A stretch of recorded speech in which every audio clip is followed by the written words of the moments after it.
Ashton, hello, hello, hello. Grab my brushes here. Very cool. So, I guess let's touch on the brushes stuff first, starting with rudiments, I suppose. And your roughs looked much better. Your rights and your lefts were more similar. It's an ongoing project, but yeah.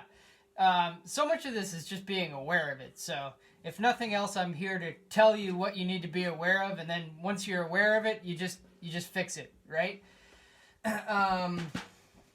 If I wasn't around, you could do that by recording yourself and listening back. When I was practicing really hard, I would record like everything. Not long amounts of stuff, but just I would capture little bits of things on recording, and then right away listen back and just check in and go, okay, what's going on? For a few years, I recorded every single gig I did. And I was gigging like every night of the week. So every night I would record the gig, and I would usually listen back to all of it just to check in and really look at myself in the mirror and see what's going on. And it's not fun.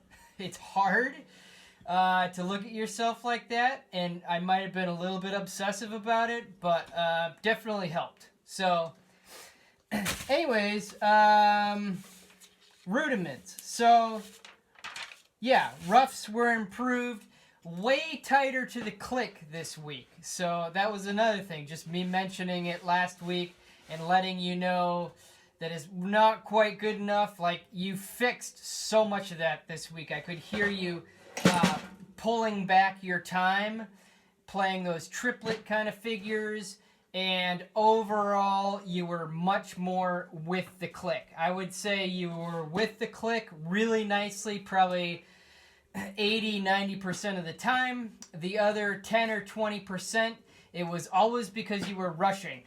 Okay, just good to be aware of.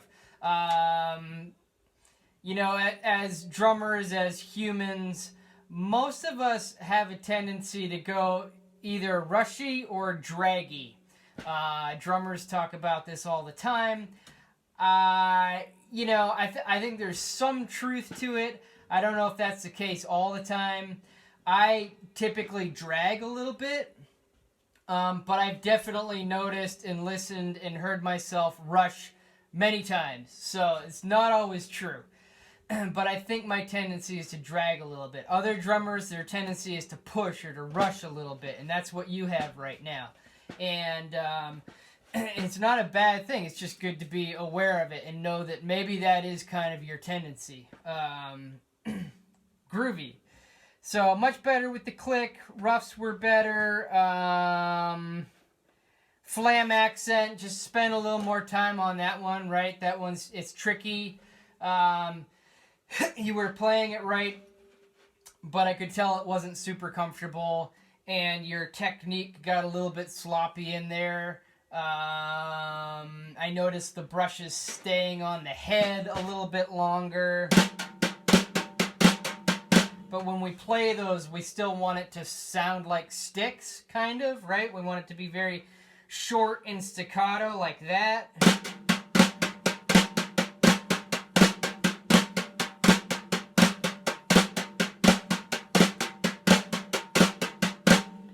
I'll try to do your version where the brush stays on the head a little bit longer and it's a little bit sloppier.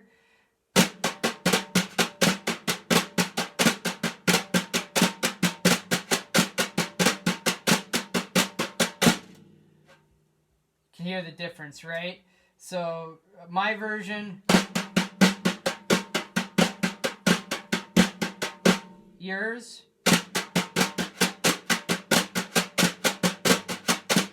Right?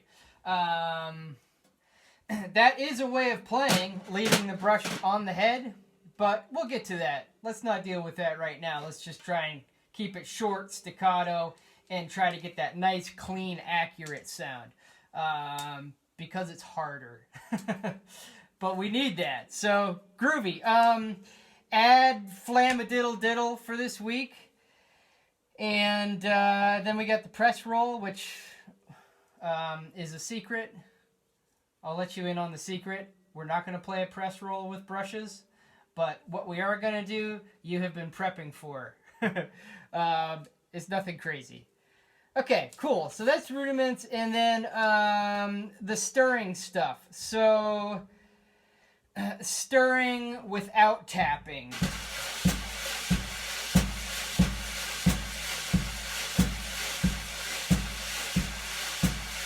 Just looking at my notes here while I'm playing.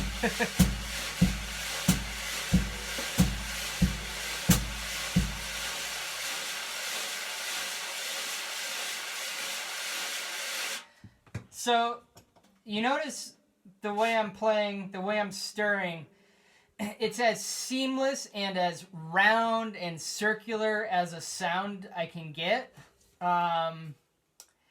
It doesn't really have a rhythm to it too much. If we just listen to that.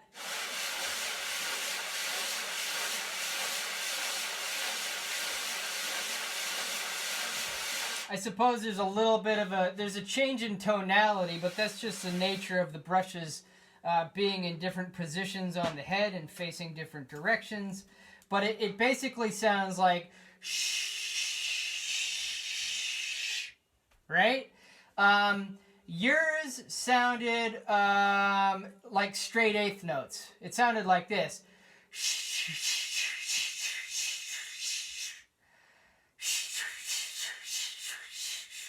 And that's because your motion is too jagged. It's not circular enough. You have some linear or some straight line stuff going on there. It sounded more like this.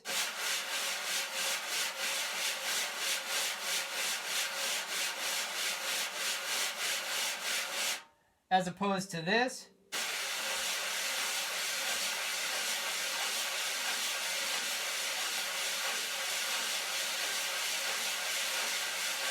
Yours.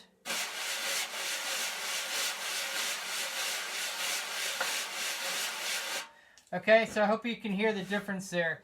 I know it seems like a picky thing, but it's super critical, especially if we're just stirring. That's the sound that we're choosing to make, so we need to be deliberate about what the sound actually is.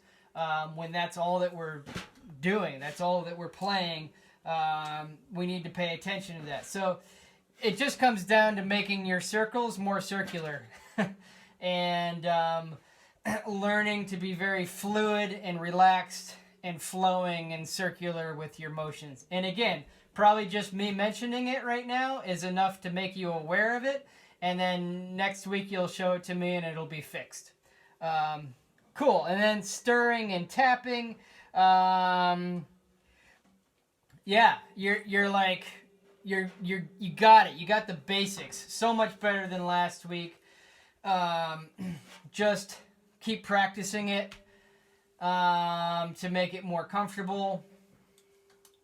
When you got up to 120, you lost the left hand motion for the most part. The left hand sort of got out of time a little bit and got less of a circle and got a little more linear at points. So it's great that you're pushing yourself on tempos. You should always do that. But as we push ourselves on tempos, there's going to be a tendency for the form and the technique to go out the window, and we end up creating something that doesn't sound as good. So you just have to be honest with yourself. And I think you were. You mentioned it wasn't quite there yet, so you know.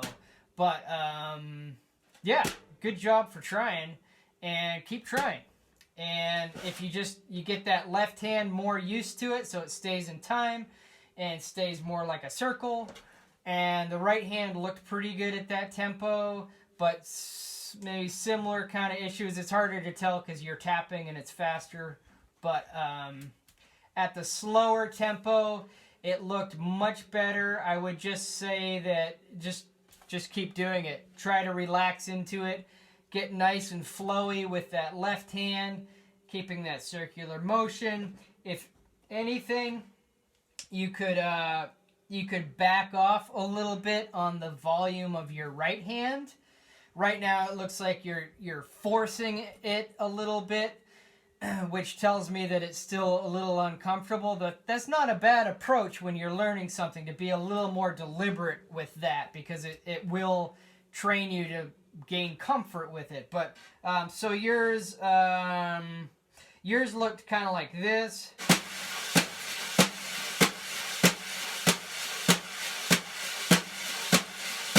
So I'm being pretty loud and forceful with my right hand. That's certainly valid, of course. All these dynamic levels are valid. But, you know, there are probably a lot of times where that might be too much, especially if it's like a mellow jazz ballad, which 99% of the time you're going to be stirring with brushes. A classic example. In that situation, we'd want to be a little more mellow with our right hand. Right, so the motion is the same, but I'm just putting in a little gentle tap there. I'm not doing this. Both are valid, but just something to be aware of. We need to be able to do both. Groovy. Okay, so that'll do it for the brushes and the stirring. Triplet grooves. Yeah, they sounded really good. You could tell they were super comfy. At 84, let's see, I have go to 90. And let's put the right hand on the ride cymbal, because we haven't done that in a while. So 90.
Cool. Sorry, I messed up a little bit in there, but you get the idea. So, no bell, just tip on the body of the ride cymbal, just to throw that right hand somewhere else besides the hi-hat. We've been over here for a while, and of course that's totally valid to play these kind of grooves with your right hand on the ride. And bringing them up to 90. Honestly, to me, that didn't feel that much faster.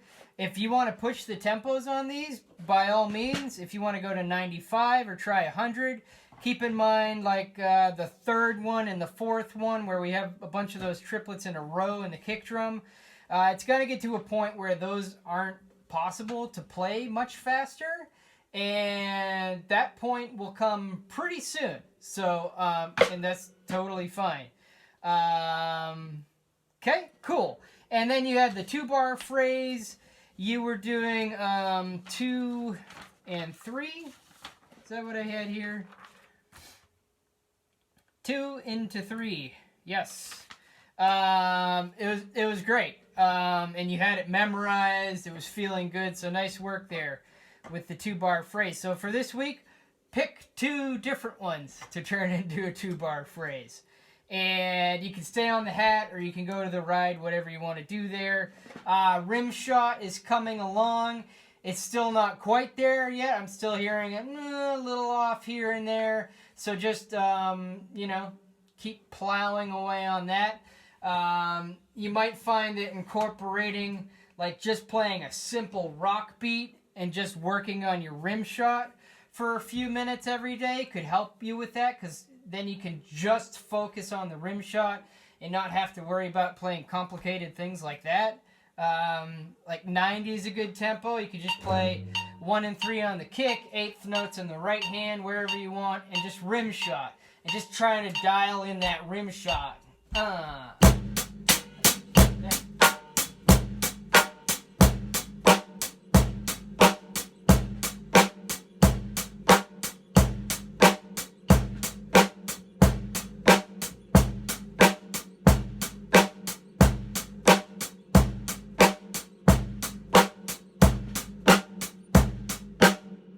If I was really doing this, I'd make sure my muffler's not on so I get the ringiness from the snare drum. And that's harder to be consistent with. Hear that?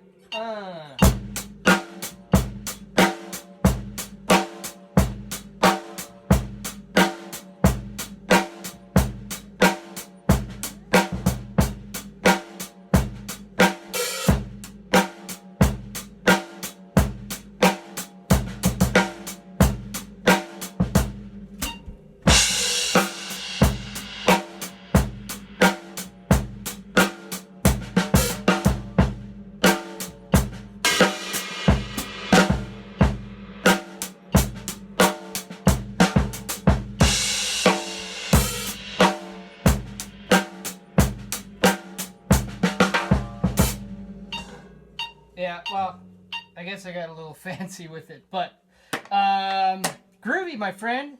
That'll do it for this week, I believe. Yeah. Cool. All right. Hope things are good. See you next time. Bye.